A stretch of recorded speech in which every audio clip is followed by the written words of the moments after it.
하나님께서 우리에게 주시는 말씀은 신약성경 갈라디아서 5장 19절에서 24절 308면에 있습니다.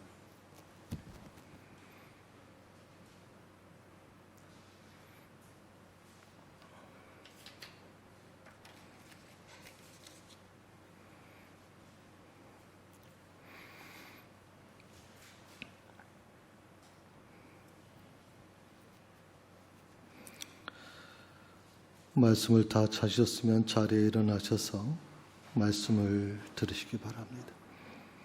육체의 일은 분명하니 곧 음행과 더러운 것과 호색과 우상 숭배와 주술과 원수 맺는 것과 분쟁과 시기와 분냉과 당 짓는 것과 분열함과 이단과 투기와 술 취함과 방탕함과 또 그와 같은 것들이라. 전에 너희에게 경계한 것 같이 경계하노니 이런 일을 하는 자들은 하나님 나라를 유업으로 받지 못할 것이요 오직 성령의 열매는 사랑과 희락과 화평과 오래 참음과 자비와 양성과 충성과 온유와 절제니 이 같은 것을 금할 법이 없느니라. 그리스도 예수의 사람들은 육체와 함께 그 정욕과 탐심을 십자가에 못 박았느니라. 이것이 하나님의 말씀입니다. 아멘.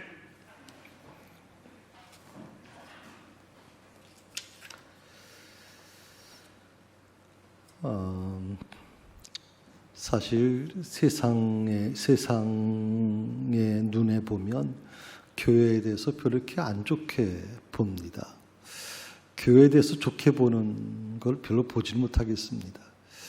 과거에는 참 교회가 많은 사람들에게 희망을 주고 많은 사람들에게 참 뭐라 그럴까요? 확신을 줬는데 요즘 교회는 그러지 못합니다.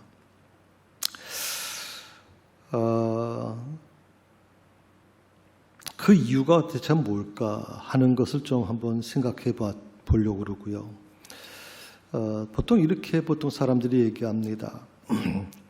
교회에서 어떤 일을 겪고 나서 같은 하나님을 믿는 성도들 중에도 어떤 상처를 받고 교회를 떠나는 분들, 그분들의 공통적인 얘기가 뭐냐면 교회가 어떻게 그럴 수가 있어? 거룩한 교회에서 어떻게 이런 일이 일어날 수 있어? 라고 그렇게 얘기를 합니다. 세상 사람들도 마찬가지죠. 하나님 믿는 사람이 어떻게 저렇게 행동하고 하나님 믿는 교회가 어떻게 저렇게 하는가 그렇게 지적할 수가 있을 겁니다. 저는 그 해답을 한번 오늘 좀 찾아보려고 합니다. 사람들을 크게 두 부류로 나눌 수가 있습니다. 첫 번째 부류는 육으로 사는 사람입니다. 이걸 좀 쉽게 말씀을 드리면 육적인 사람이다 그렇게 부릅니다. 두 번째가 영으로 사는 사람입니다. 쉽게 말하면 영적인 사람이다라고 우리가 부릅니다. 교회 안에는 영적으로 사는 사람만 있는 게 아니라 바로 이 육적으로 사는 사람, 육에 속한 사람들도 포함되어 있기 때문에 당연합니다. 교회가 거룩한 교회가 어떻게 그럴 수가 있느냐? 아니요. 거룩한 교회이지만 그 안에는 육으로 사는 사람도 있고 영으로 사는 사람들이 있기 때문에 당연히 그럴 수밖에 없다고 저는 말씀을 드리고 싶습니다. 자, 육에 속한 사람, 육적인 사람의 특징이 뭐냐? 바울은 오늘 19절에서 21절에서 15가지를 우리에게 제시해 주고 있습니다. 한번 보실까요? 19절에서 21절까지 우리 같이 있습니다. 육체의 일은 분명하니 곧 음행과 더러운 것과 호색과 우상 숭배와 주술과 원수 맺는 것과 분쟁과 시기와 분냉과 당 짓는 것과 분열함과 이단과 투기와 술 취함과 방탕함과 또 그와 같은 것들이라. 전에 너희에게 경계한 것 같이 경계하노니 이런 일을 하는 자들은 하나님 나라를 유업으로 받지 못할 것이요. 자, 육체에 관련된 육에 속한 자의 특징에 대한 부분을 얘기합니다. 많죠? 15가지입니다.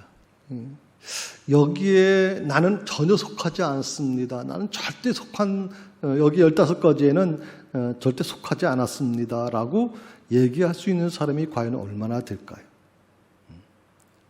한번 생각해 보십시오. 이 15가지 중에. 거기에 저는 5가지를 좀 더 추가하려고 합니다. 사도 바울이 오늘 제시했던 이 육체의 일, 육적인 모습 15가지에서 저는 5가지를 더 추가하는데, 첫 번째 육에 속한 사람의 특징을 저는 탐심이라고 이렇게 말씀드렸어요. 탐심. 다른 말로 하면 욕망, 욕심이라고 보통 말씀을 드립니다. 주님께서 말씀하십니다. 그날 먹을 것이 있으면 족한 줄 알아야 된다. 근데 사람들은 그렇게 살지 않습니다. 그날 만족하게 살아간 사람은 없습니다. 결국 1년 뒤, 10년 뒤, 30년 뒤까지 계산하고 살아가려고 합니다. 그러다 보니까 어떤 게 생깁니까? 욕심이라는 게 생기기 시작하는 겁니다. 문제는 이 욕심이라는 게 자제가 안 된다는 거죠. 통제가 안 된다는 거예요. 주님께서 경고하셨죠. 욕심이 잉태한 즉 죄를 낳고 죄가 장성한 즉 사망에 이르느니라. 그러니까 욕심이 결국 죽음에 이르게 될 거라고 주님은 경고하고 계시고, 지금 이 시대에 그것이 지금 우리 눈에 많이 보이고 있습니다. 탐심, 욕망은 모든 죄악의 근원이 바로 여기서부터 시작됩니다. 모든 죄악의 근원. 그래서 하나님 믿는 사람들은 이 탐심에서 빨리 벗어나야 됩니다.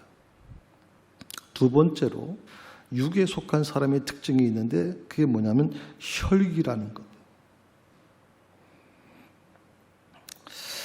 우리는 이 혈기라고 하는 것을 대수롭지 않게 보통 얘기합니다. 그건 제가 다시 한번 설교 말씀드립니다만 기질인데요. 누구나 다 태어날 때부터 그 기질을 갖고 태어나는 건데 어떡하겠습니까? 그렇게 얘기하는 분들이 계십니다. 근데 이 혈기라고 하는 것은요, 어떻게 보면 예수님의 제자들 중에서 이 혈기를 부리는 자들이 있었죠. 베드로도 마찬가지고, 제자 중에서 한두 명, 두세 명 가까이가 굉장히 아주 혈기가 왕성했던 사람들이 있습니다. 이 혈기로 인해서 다른 사람의 심사를 건드리게 되죠. 욱하는 성질. 그게 바로 육에 속한 사람의 특징입니다. 욱하는 성질. 여러분 잊지 마십시오. 분내는 거. 오늘 15가지에도 그 분냄이라는 게 있는데, 욱하는 성질, 혈기를 잠재워야 됩니다. 욱하는 성질, 분내는 것은 누가 좋아해요? 사탄이 좋아하는 거예요. 사탄의 종로로 타는 거예요. 그래서 혹시 기질적으로 그런 부분을 갖고 계시더라도 조금 이것을 기도하면서 빨리 극복하셔야 돼요. 세 번째가 있습니다. 육에 속한 사람의 특징이 뭐냐면 불신이라는 거예요. 불신. 이 불신이라고 하는 것에 대해서 많은 사람들이 나하고 상관없는 거라고 생각하는 분들이 있어요. 근데 여러분, 나하고 상관없는 사람들한테 우리가 과연 불신을 느낄 수 있을까요? 불신이라고 하는 것은 가장 가까운 사람으로부터 느껴지는 겁니다. 불신이라는 것. 예를 들어서 가장 가까운 사람이 누굴까요? 무촌, 일촌이라고 하는 가족들입니다. 가족이 불신의 동기가 될 수 있다는 것입니다. 저는 여러분에게 이렇게 묻고 싶습니다. 혹시 아내의 핸드폰, 남편의 핸드폰을 아내나 남편 모르게 한번 보고 싶은 그런 충동이 일어난 적이 있습니까? 혹시 여러분의 자녀의 핸드폰을 여러분 자녀에게 동의를 구하지 아니하고 부모가 핸드폰을 마음대로 검색해 본 적이 있습니까? 바로 그게 불신입니다. 남편을 믿지 못하는 것이고, 아내를 믿지 못하는 것이고, 자식을 믿지 못하는 것이죠. 온전한 가정으로 살려면 서로를 믿어줘야만 되는 거죠. 뭐 목사님 핸드폰 한번 봤다고 뭐가 그렇게 불신이라고 얘기하십니까? 아니요. 저는 가장 무서운 불신이라고 생각하거든요. 상대방을 믿어야 돼요. 신뢰해 줘야 된단 말이죠. 거기서부터 온전한 가정에 설 수 있는 거죠. 네 번째로 육에 속한 사람의 특징이 뭐냐면 패거리 문화라는 거예요. 이걸 좀 다른 말로 하면 편가르기라고 보통 얘기해요. 편가르기, 당짓는 거. 이게 지금 15가지 그 육에 속한 사람, 바울이 소개했던 15가지 중에도 들어있죠. 당짓는 거. 그걸 좀 당짓는다 그러니까 조금 사람들이 잘 이해 잘 못하는데 쉽게 말하면 패거리 문화예요. 그리고 편가르기 하는 거. 이런 게 세상에만 있는 것입니까? 아니요. 교회 안에도 편가르기가 존재해요. 그래서 교회 안에 사실은 우리가 성찬을 하면서 주님의 그 살을 비유하는 떡과 또 피를 의미하는 또 포도주를 먹고 마시면서 뭐라고 우리가 고백합니까? 오늘은 우리가 바로 혈육이 아니고 서로 태어난 것은 다르지만 피는 다르지만 우린 그리스도의 피로 하나가 되었다. 그렇게 우리가 성찬을 하고 있지 않습니까? 그런데 교회 안에서 이 편가르기가 있게 되면 서로를 적대시하는 모습들이 존재한다는 것은 참으로 저는 부끄럽다고 생각을 하는 거예요. 다섯 번째로 육적인 사람의 특징이 있는데 그게 뭐냐면 다른 사람들의 판단을 신경 쓴다는 거예요. 저는 이게 가장 어려운 문제라고 생각해요. 사람들의 판단을 신경 쓰는 거. 그래서 사람을 의식하게 되는 거예요. 육적인 사람들의 공통점이 뭐냐면 사람이나 세상을 지나치게 의식해요. 그래서 하나님을 기쁘시게 해드리는 삶을 살아야 될 사람이 하나님이 아닌 사람을 기쁘게 해드리려고 거기에 시간을 투자하고 거기에 물질을 투자하며 산단 말이죠. 그래서 사람의 판단을 너무 신경 쓰지 마라. 이게 육적인 사람들의 보통 5가지 말씀을 좀 추가해서 말씀을 드렸습니다. 자, 그렇다고 하면 육적인 사람에 반대되는 이 영적인 사람, 영으로 사는 사람의 특징은 과연 뭘까? 사도 바울은 22절에서 23절 9가지 성령의 열매를 좀 소개하고 있습니다. 같이 한번 읽습니다. 22절, 23절입니다.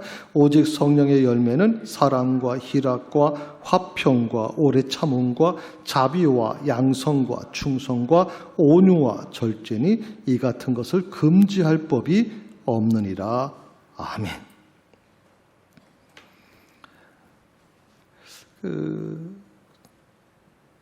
이 성령의 열매, 영적인 사람, 영적인 사람이 갖고 있는 모습입니다. 사랑, 희락, 화평, 오래 참음, 자비, 양성, 충성, 온유, 절제. 너무나 잘 아는 말씀입니다. 그런데 한번 가만히 보세요. 사랑이라고 하는 것. 우리 영적인 사람은 항상 사랑이란 말을 씁니다. 그런데 육적인 사람의 그 15가지 오늘 그 특징에 제시했던 거에서 뭐가 있을까요? 예, 사랑이라는 이름이 뭐로 바뀝니까? 음행이라는 이름으로 쓰여집니다. 사랑이라는 이름이 음행으로 쓰여지게 되면 이건 육적인 사람의 모습입니다. 악한 모습입니다. 약한 모습.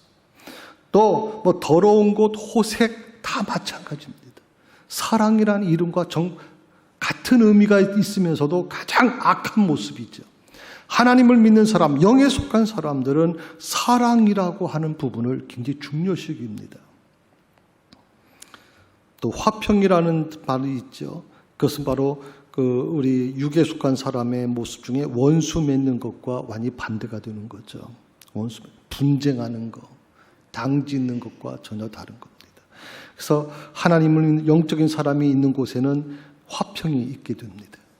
그런데 육적인 사람, 육적인 신앙을 갖고 있는 육적으로 살아가는 사람들에게 모이면은 항상 당짓게 되고 패거리 문화가 만들어지게 되는 것이죠. 이렇게 여러 가지가 존재하고 있습니다.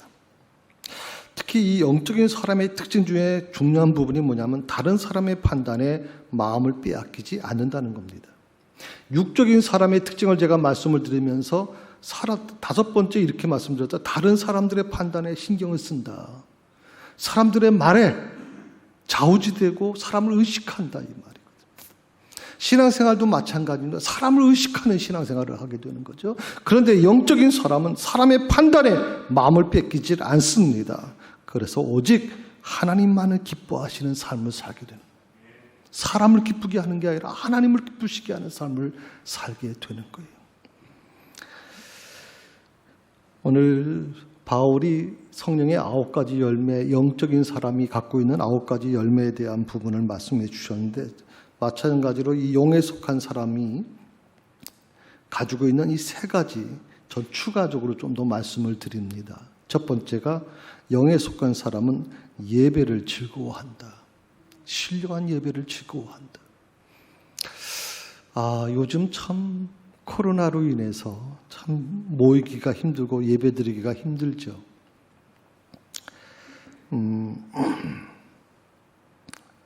교회의 목적이 뭐냐?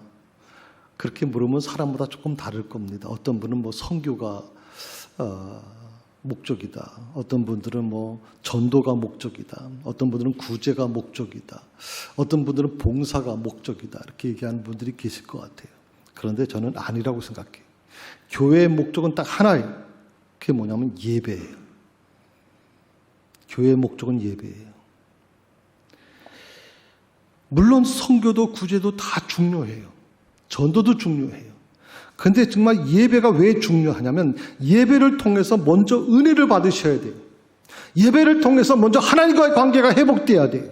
예배를 통해서 하나님이 주신 능력을 받아야 돼요. 그래야 그 은혜를 가지고 선교도 하고 그 은혜를 힘입어서 전도도 하는 거고 그 은혜를 힘입어서 구제도 하는 거예요. 사역도 감당하는 거예요. 그래서 예배를 통해서 은혜 받는 게 가장 중요해요. 그래서 마귀가 사탄이 가장 싫어하는 게 뭐냐? 가장 방해하려고 하는 게 뭐냐? 그게 바로 예배를 못 드리게 하는 거예요. 예배를 못 드리게 하는 거예요. 이 코로나는 기가 막힌, 저는 사탄이 그야말로 아주 작정하고 교회를 무너뜨리려고 지금 했던 것 같아요. 많은 사람들이 뭐 코로나에 대해서 여러 가지 뭐 얘기를 하고 음모론도 있지만 저는 이 모든 과정에 하나님의 섭리 가운데 있다고 믿는 목사예요. 제 아들이 이제 결혼을 앞에 두고 있는데 참 정신을 못 차리겠어요. 정부 방 지침은 뭐 식사를 안 하고 99명이라고 이렇게 얘기를 했는데 예식장 측은 또 말이 달라져요. 99명까지 봉사하는 사람까지 그 도와주는 사람까지 포함하면 99명까지 식사가 제공될 수 있습니다. 대체 어느 장단에 맞춰야 되는 건가 대체?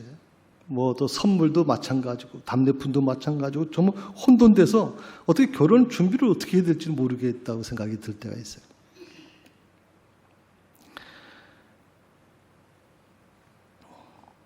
예배를 드리는 거, 이 사탄이 온갖 수단을 동원해서 해방을 하는데 예배를 드린다고 하는 게 정말 요즘 많이 힘들 수밖에 없어요. 코로나로 인해서. 뭐 저희 교회는 17명만 지금 예배를 드리지만 목사님들과 같이 만나서 대화하다 보면 목사님 그거 지키는 교회가 어디 있어요? 워낙. 저희 교회는 뭐 어저께도 어떤 분이 전 찾아오셨는데 본인 교회는 예배를 많이 드리는데 현장 예배를 많이 드리고 있어요라고 얘기하는 분들이 있어요. 어떻든 간에 저는 그것이 현장 예배만 소중한 거라고 생각하진 않아요. 현장 예배든 아니면 뭐 코로나로 인해서 어쩔 수 없이 가정에서 온라인으로 예배를 드리던 제일 중요한 게 뭐냐면 사탄의 이 방해를 이기고 온전하게 하나님께 예배를 드리는 것, 저는 그게 굉장히 중요하다고 생각해요. 그 예배가 또 온전히 드려졌을 때 그것이 교회 현장이든 아니면 여러분의 가정이든 하나님의 은혜가 임하게 되기 때문에 그래요. 하나님의 은혜가 임하야 봉사도 즐거운 것이고, 하나님의 은혜가 임해야 구제도 즐거운 것이고, 하나님의 은혜가 임해야 선교도 전도도 즐겁게 할 수 있는 것이거든요. 두 번째로, 영으로 사는 사람은 거룩한 생활을 하게 됩니다. 이 거룩한 생활이라는 게 뭘까? 많은 분들이 좀 죄송합니다. 좀 착각하고 있는 게 있습니다. 거룩한 생활이라고 그러면, 거룩하다라고 얘기하면 예배를 거룩하게 드려야 돼 라고 생각하는 분들이 있고요. 우리 둘째 아들은 교육전사입니다. 교회 교육전사로 갔는데 항상 하얀 와이셔츠, 양복, 토요일 날 청소하는 날, 청소하고 준비하는 날에도 반드시 와이셔츠하고 양복, 주일 날도, 수요 예배 갈 때도 마찬가지. 일주일에 3번을 양복을 입고 가요. 제가 이런 얘기를 우리 둘째 아들한테 얘기를 했어요. 아니, 학생들을 지도하는 전도사님이 꼭 그래야 되는 것인가? 우리 황전사님이 찢어진 청바지 입고 와셔서 하셨잖아요. 제가 지난주에도 말씀드렸지만, 저는 제게 전사님이 말씀해 주셨을 때 저는 허락했어요. 아이들에게 눈높이가 중요하다. 그게 바로 교육을 살 수 있는 길이라고 믿는다. 여러분, 거룩한 생활이라는 게 뭘까? 거룩하다는 게 뭘까? 예배를 거룩하게 지키고 양복을 입고 준비가 잘 된 상태에서, 또 거룩하다는 게 무엇이 있을까요? 열심히 나가서 하나님께 통성으로 기도하며 기도하는 생각, 말씀을 보는 그런 것이 거룩한 생활일까요? 물론 그것도 거룩하다고 볼 수 있겠죠. 그런데 저희가 보는 건 좀 달라요. 거룩한 생활의 제일 첫 번은 정직해야 돼요, 여러분. 정직해야 돼요. 하나님 믿는 사람들이 정직해야 돼요. 성경은 하나님이 지금까지 거짓이 없다고 말씀하셨어요. 시건치 않으신다고 말씀하셨거든요. 그러면 그 시건치 않으신, 거짓이 없으신 하나님을 믿는 사람들이 거짓말을 밥 먹듯이 하는 거, 저는 이거 안 된다고 생각을 하는 거예요.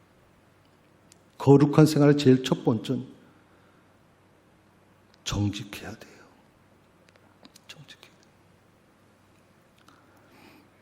그리고 두 번째가 현명해야 돼요. 예수님께서 말씀하셨죠. 비둘기처럼 순결하되 뱀처럼 지혜로우라고 그랬어요.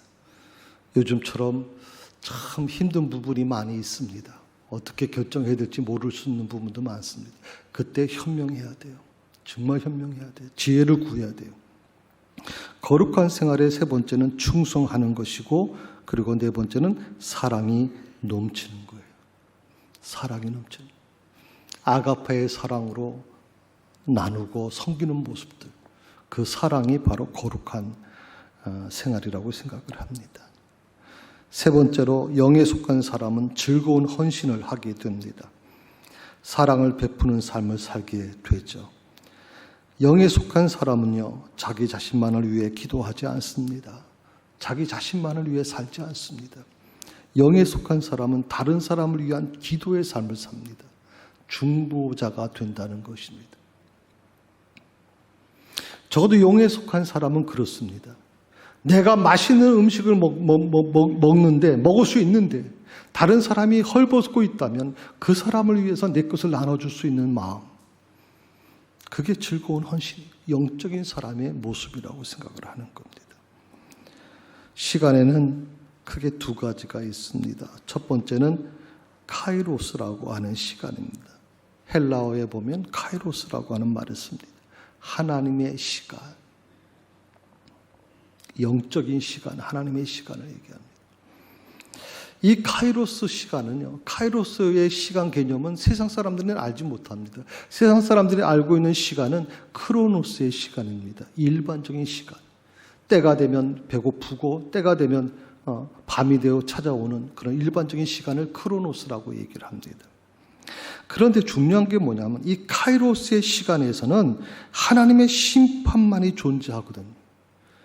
카이로스의 시간을 사는 사람들에게는 하나님의 심판이 존재하기 때문에 육적으로 살아가는 사람은 늘 피곤할 수밖에 없습니다. 늘 피곤할 수밖에 없고, 대신 영적으로 살아가는 사람에게는 이 시간이 너무 행복하고 피곤하지 않는 거예요. 그러니까 다른 사람들이 볼 때는 저 사람은 저렇게 바쁘게 살고 저렇게 힘들게 사는데 예를 들어서 사업을 하고 장사를 하시는 분들이지만 요번 코로나 때문에 막 너무나도 경기가 안 좋고 그러니까 문을 닫을 수밖에 없는 처지가 있는 분들이 있는데, 제가 지난번에 한번 예화를 말씀드렸죠. 한 집사님, 안수 집사님이 가게 문을 닫으면서 목회자들을, 담임 목사님과 모든 부목사님을 초대해서 마지막 식사를 대접하면서 이 가게를 여신 분도 하나님이시고 이 가게를 닫으시는 분도 하나님이라고 믿습니다. 오늘 목사님 이 가게 문을 닫고자 합니다. 목사님도 놀랬고 모든 그 가신 분들이 다 놀랬잖아요. 그런데 그분의 얼굴에는 절대 근심이 없어요. 그 목사님 말씀이 나보다도 낫다 그랬어요. 나보다도. 카이로스의 시간을 사는 사람들은 절대 피곤하지 않아요. 이게 어떻게 가능하냐면 사람들의 눈치를 볼 필요가 없기 때문에 그래요. 크로노스의 시간을 사는 사람들, 이 일반 세상의 시간 속에 사는 사람들은 늘 사람의 눈치를 보게 되는 거예요. 상사의 눈치를 보고 주변 사람의 눈치를 보고 계속 눈치를 보다 보니까 피곤하게 살아요. 그런데 이 카이로스의 시간 속에 사는 분들은 오직 한 분의 눈치만 보게 돼요. 누구요? 하나님의 눈치만 보는 거예요.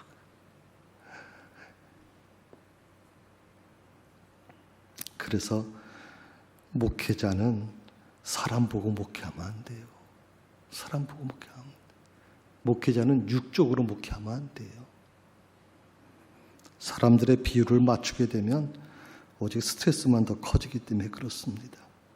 그래서 저는 여러분에게 부탁을 드리고 싶습니다. 사람 눈치 좀 그만 보십시오. 사람 눈치 그만 보시고 이제는 오직 한 분 하나님의 눈치를 보는 사람이 됐으면 좋겠습니다. 하나님 눈치를 보는 사람. 사람의 눈치를 보게 되면요, 사람마다 다 각각 다르잖아요. 그거 다 비유 맞추면서 어떻게 살겠어요? 하나님 눈치 보면서 하나님 뜻대로 살고자 하는 마음. 이게 바로 하나님 믿는 사람들이 가져야 되는 모습이 아닐까요? 날 누가 뭐라고 해도 나는 오직 하나님만 바라볼 거야. 나는 하나님의 눈치만 볼 거야. 적어도 이 정도, 이런 마음으로 신앙생활을 해나가야 되는 거예요. 고린도전서 4장 5절에 있는 말씀입니다. 현대인의 성경, 여러분 갖고 있는 개혁 성경이 아니라 이제 현대인의 푸른 다른 성경입니다. 그 내용 같은 내용인데 한번 읽어봅시다. 그러므로 여러분은 최후의 심판 때까지 아무것도 판단하지 말고 주님이 오실 때까지 기다리십시오.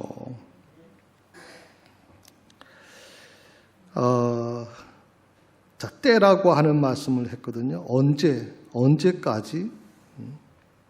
주님이 오시기까지. 주님이 재림하시는 그날까지. 뭘 하지 말라는 거예요? 아무것도 판단하지 마라. 판단이라는 말을 썼어요. 사람에 대해서, 자신에 대해서도 하나님께서 드러내실 때까지 참고 기다리라는 거예요. 하나님께서 언젠가는 어두움에 감추인 것들을 드러낼 때가 온다. 마음의 뜻을 나타내실 때가 올 것이다라고 하는 것. 로마서 2장 1절입니다. 다시 한번 같이 읽어봅시다. 그러므로 남을 판단하는 사람아 누구를 막론하고 내가 핑계하지 못할 것은 남을 판단하는 것으로 내가 너를 정죄함이니 판단하는 내가 같은 일을 행함이리라. 남을 판단하는 것으로 내가 너를 정죄하겠다라고 말씀하고 있습니다. 여기서 이 판단이라고 하는 말이 굉장히 중요한 말인데요. 이 판단이라는 말이 무슨 뜻이냐면, 우리가 여러분 보통 법정에 가면 이제 판사가 검사나 변호사의 얘기를 듣고 나서 판단을 내립니다. 그래서 판사라는 말을 써요. 판사. 그리고 그 말은, 그 결정은 굉장히 사람들이 존중해 줄 수밖에 없는 사법부의 결정이라고 하거든요.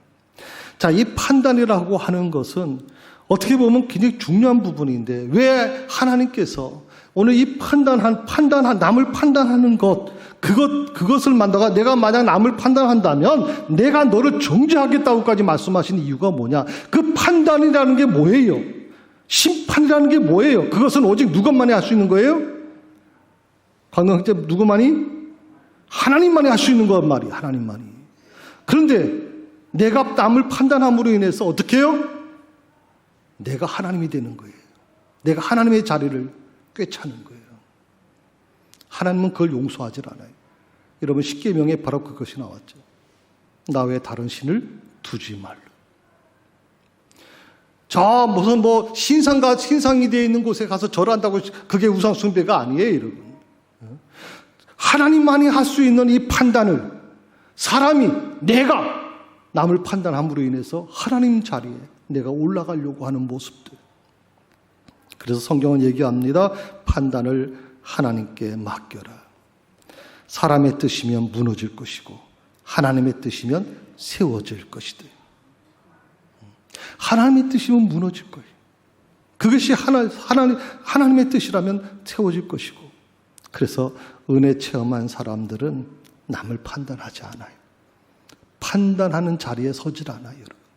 그것은 오직 하나님만이 할 수 있기 때문에 그래서 그 은혜 체험한 사람들은 오직 하나님께 기도하는 거예요. 하나님, 이 문제에 대해서 판단해 주십시오. 저는 이 문제를 가지고 지금 주님 앞에 나왔습니다. 주님, 이 문제를 판단해 주십시오. 영적인 사람은 어떤 사람일까요? 성급하게 판단하지 않아요. 주님께서 모든 것을 명백하게 드러내시고 정리하실 때까지 참고 인내하고 기다리니. 섣불리 당신이 틀렸어요라고 말하지 않아요. 그것은 육적인 사람들이 하는 방법이에요. 육적인 사람. 당신 틀렸어요라고. 반대로 사람들이 나를 비난할 때가 있습니다. 그때 우리는 어떻게 해야 되느냐? 내가 틀렸는가? 내가 옳은가? 그렇게 고민하지 말라는 거예요. 아무것도 판단하지 마라. 내 자신에 대해서도 판단하지 마라. 그것까지도 하나님께 맡겨라. 성도 여러분, 잊지 마십시오. 스스로 판단하고 정죄하고 행동하는 것은 거의 대부분 영의 역사가 아닙니다. 그것은 육의 역사고 악한 사단의 역사입니다. 나를 스스로 판단하고 정죄하고 행동하는 것, 그리고 다른 사람들을 판단하고 정죄하고 행동하는 것, 그것은 절대로 영의 역사일 수가 없습니다. 그것은 악한 영의 역사죠. 그래서 영적인 사람에게는 꼭 하나 이것이 있어야 됩니다. 그게 뭐냐면 기다림의 영성입니다. 기다림의 영성. 이 기다림의 영성이라고 하는 게 이 부분이 우리 그 개신교회에게, 이 교회의 가장 미흡한 부분이 아닌가 하는 것입니다. 왜냐하면 우리 그 문화 속에는 어떤 문화가 있어요? 빨리빨리 문화가 있어요. 빨리빨리 문화. 하여튼 저 외국에 같은 경우에는 우리 황 집사님도 프랑스에 갔을 때 음식을 시키면 빨리 달라고 합니까? 기다리죠. 당연히 음식을 만드는데 한 20분, 30분 기다리잖아요. 맛있는 음식일수록 아주 정성껏 해서 나오기 때문에 기다립니다. 근데 우리는 어떻게 해요? 채찌개가 올라가기도 전인데 빨리 왜 안 나오냐고 다집니다. 아주 그래서 전 세계 사람들이 우리나라 사람 보면 빨리빨리라고 하는 입에 붙었어요. 그래서 우리 한국 사람들은요, 영적인 삶을 살기 위해서는 반드시 해야 되는 게 있어요. 이 빨리빨리 문화를 버려야 돼요. 아까 좀 말씀드린 기다림의 영성을 좀 회복해야 돼요. 중세교회 같은 경우에는 굉장히 이 기다림의 영성이 아주 준비가 있어요. 수도사들도 그렇고 모든 이 교회, 천주교회 안에, 가톨릭 안에 가장 중요한 게 뭐냐면 기다림의 영성이었어요. 주님 말씀하실 때까지 주여 내게 말씀하시옵소서 제가 듣겠습니다. 그런데 우리 개신교는 그게 아니에요. 내가 하고 싶은 말 다 하고 떠나버리는 거예요. 내가 하고 싶은 거 다 하고. 하나님이 응답하실 때까지 기다리지 않아요, 우리는. 하나님께서 드러내실 때까지 스스로 판단하고 정죄하지 말아야 됩니다. 오래 참는 것은요, 영적인 것이고요. 반면에 서두르는 것은 육적인 겁니다. 성령의 열매는 인내에 있습니다. 성령의 열매 중에 인내라는 게 있습니다. 오래 참는 거, 오래 참는 거. 근데 성령의 열매 속에는 빨리 끝내는 것은, 끝낸다고 하는 그런 이미지는 없습니다. 그런 단어조차 없습니다. 조급함이라는 단어가 없습니다. 성령의 열매는, 영적인 사람은 절대로 조급하지 않습니다. 기다릴 줄 압니다. 참고 인내하고 하나님께서 개입하실 때까지 기다릴 줄 압니다. 그게 바로 진정한 신앙의 내 모습이라는 겁니다. 그래서 우리가 영적인 삶을 살기 위해서는 반드시 해야 될 일이 있는데, 자아를 부인하는 겁니다. 나를 부인하는 것. 이것은 어느 한순간에 끝나는 것이 아니라, 아니면 예수 처음에 믿고 나서 은혜 받고 나서 하나님 나는 죄인입니다, 저는 죄인입니다, 그 한 번으로 끝나는 것이 아니라, 사도 바울의 말을 빌려서 뭐라면, 나는 매일매일 날마다 죽노라라고 얘기하면, 나는 날마다 죽는다. 스스로 자기를 죽이는 겁니다. 그래서 성도는 날마다 십자가에 죽는 연습을 끊임없이 해야 됩니다. 십자가에 죽는 연습을 해야 돼요. 기독교가 어떤 종교일까요? 저는 이렇게 한마디로 말씀을 드리고 싶습니다. 어제도 오늘도 그리고 내일도 살아 역사하는 종교다. 살아 역사하는 종교. 과거에만 역사하신 것이 아니라 오늘도 그리고 미래도 하나님의 역사는 멈추지 않을 것이다. 그것을 저는 살아있다라는 말을 쓰고 싶어요. 그걸 다른 말로 표현하면 저는 인생 그 자체라고 얘기해요. 인생 그 자체. 기독교의 신앙은 바로 인생 그 자체가 되어야 된다 하는 거예요. 그래서 적어도 기독교를 믿는 영적인 삶을 살아가는 사람들에게 있어서는 그 삶이 그 자체가 되어야 돼요. 생각도 달라져야 되고, 내 말의 표현도 달라져야 되고, 내 행동도 달라져야 돼요.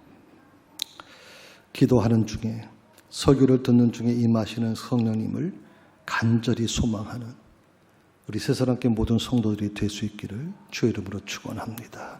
기도하십시다.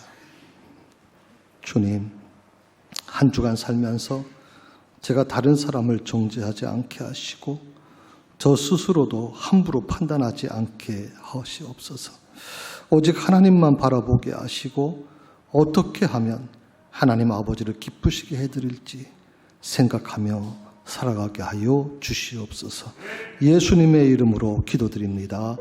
아멘.